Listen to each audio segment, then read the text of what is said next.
So WrestleMania 42 Night 1 will be starting in a couple of hours. I'll be watching Technical Work Rate Productions do a live reaction of it. But until then, I'm going to make this video giving my predictions for the matches on the Night 1 card. There's 7 of them on tonight, and there'll be 6 matches for Night 2 tomorrow. And I'll give my predictions for those matches tomorrow.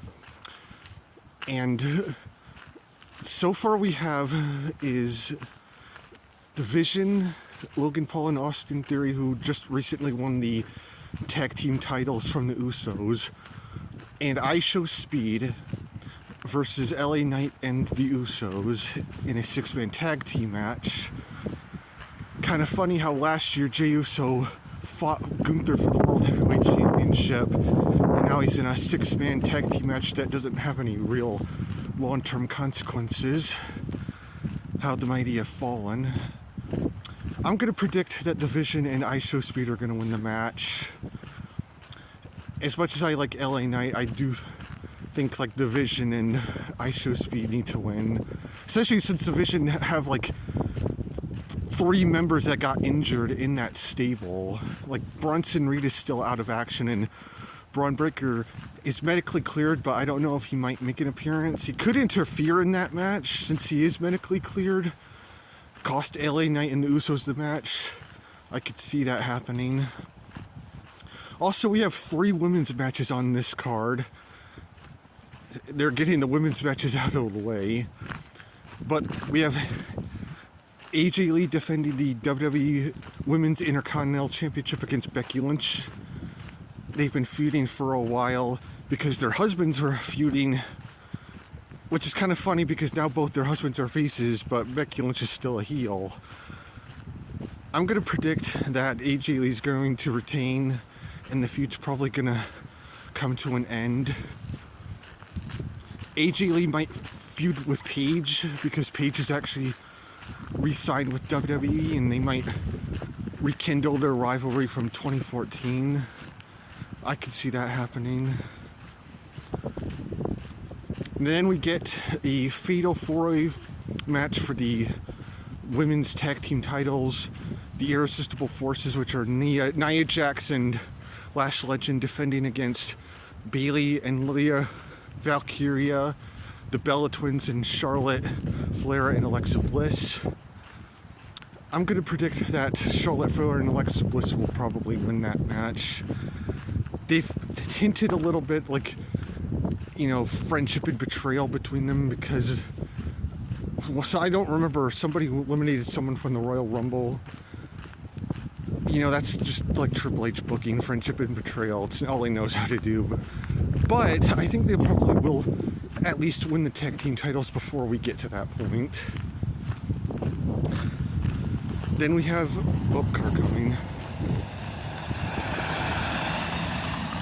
We have Stephanie Vaquer defending the Women's Championship against Liv Morgan. The only thing I really know about this feud is that Stephanie Vaquer like attacked Liv Morgan backstage, and she had a really nasty goose egg on her head. But I'm going to predict that Liv Morgan's going to beat Stephanie Vaquer for the championship. And then we have an unsanctioned match between Drew McIntyre and Jacob Fatu. These two have been like going at it for quite a while now, for months. Kind of funny because the whole feud started with Jacob Fatu like costing Cody Rhodes the match when he was facing Drew McIntyre a couple months ago. And then like 1 month later, Jacob Fatu cost Drew McIntyre the WWE Championship that he screwed Cody out of, which still doesn't really make that much sense. I think Jacob Fatu is the face in this feud, but it's hard to tell nowadays who's face and heel in what feud. Except for the main event of Night 1, which we'll get to in a minute. But I'm going to predict Drew McIntyre is going to win the match. And since it's an unsanctioned match, it probably will have a lot of weapons and it could go all over the place. And that's kind of what this feud is built on. It's just a whole bunch of brawling between the two guys. Like, It's insane. Then we get to the main event of night one, which is the confusing, convoluted, clustered rivalry story between Cody Rhodes and Randy Orton. They've had Jelly Roll and Pat McAfee involved in this feud, and Pat McAfee's like cutting these shoot promos saying how much like WWE sucks right now, which is kind of true, but it's not something you really should be saying when you're heading towards the biggest show of the year. But Pat McAfee's a good mic talker. He definitely is a lot better than the vast majority of the other wrestlers on the roster. And he's like charismatic, I'll give him that.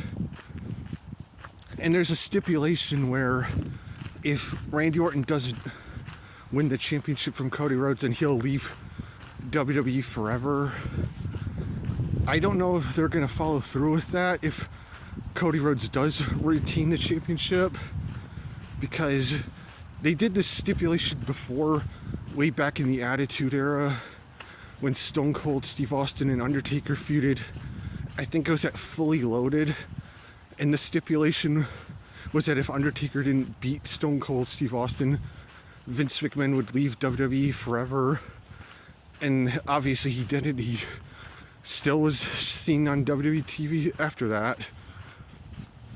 So I think that Cody Rhodes is probably going to retain the championship, but I don't know if they're going to follow through with the whole stipulation if that happens.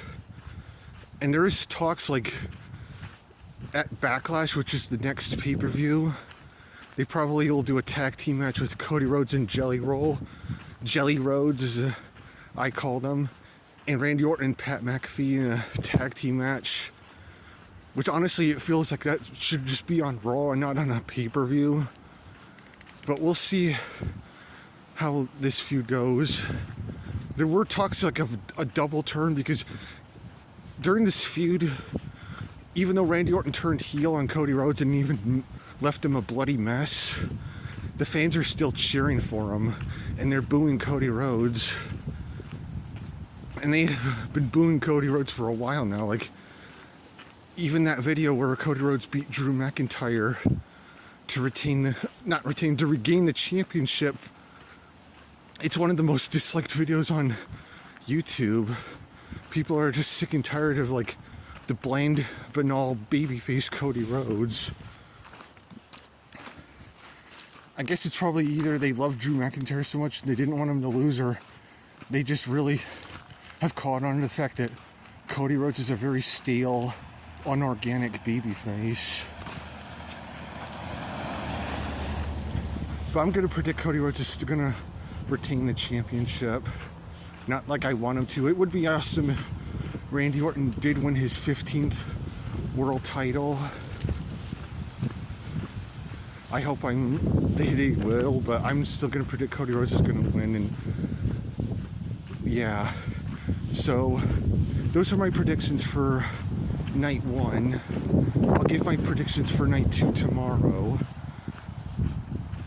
And yeah, this is not a WrestleMania that's really that exciting this year. You know, the build up to the storylines are just mediocre. There's not really that much excitement. Pat McAfee, you know, bless him, he's doing his hardest to make the Randy Orton and Cody Rhodes feud feel special. I know a lot of people were disappointed that he was the one that Randy Orton was calling. Like, people expected like The Rock or somebody from a big wrestling family. Keep in mind that The Rock will probably never return to WWE as long as Triple H is in charge of creative. And I don't blame him, honestly. I'll make a video about The Rock not ever returning to WWE under the Triple H regime in another video. But yeah, those are what I think will happen tonight. Maybe it'll be a good show. Maybe it'll surprise us. Maybe Triple H or TKO or whoever will actually give the fans a good show tonight. If not, hopefully maybe night 2 will be better, but we'll just have to see how that plays out.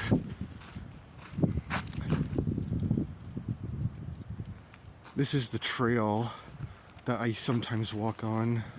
It's really cold today, though. To think a couple of days ago it was actually almost like summer, but now it's like we're just getting out of winter again. I forgot to talk about the Seth Rollins-Gunther match, probably because that match doesn't really feel that significant. They just kind of threw them together at the last minute, because originally Gunther was supposed to face Rey Mysterio, but that plan got scrapped. I'm gonna predict that Gunther's going to win, probably with his sleeper that he's used, like on John Cena, AJ Styles.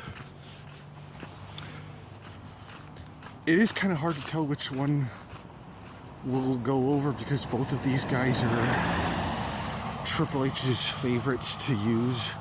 Like, he loves to push them to the moon and shove them down our throat. But yeah, I'm going to predict that Gunther's going to win. I forgot about that match, because I was thinking, I knew there were 7 matches on the card and I forgot one. But yeah, I'm going to predict Gunther's going to win. And a match that's probably just going to be, blah.